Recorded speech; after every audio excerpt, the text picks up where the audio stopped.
Flores' trial started last July, and in October of 2022, a jury found him guilty. Back in May 1996, Kristen Smart was finishing her freshman year at California Polytechnic State University. Friday, May 24th, 1996 was the start of the Memorial Day weekend.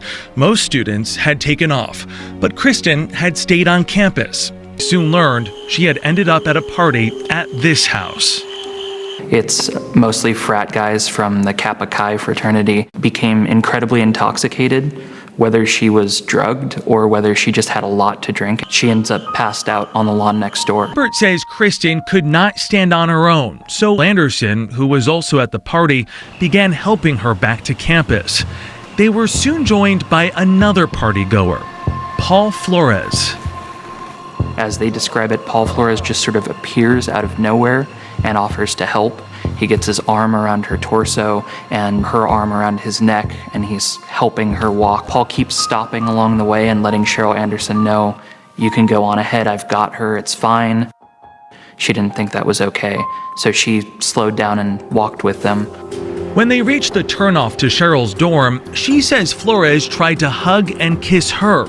She left them only after he promised to take Kristen back to her dorm. I don't think she ever imagined that Kristen would end up dead by the end of the night. They also did not focus on Paul Flores immediately, waiting 6 days to formally interview him. Even worse, they never sealed his dorm room. The time they inspected Flores' room, Kristen had been gone for 16 days. School was over, so campus police found an empty room that had been sanitized by the university's cleaning crew.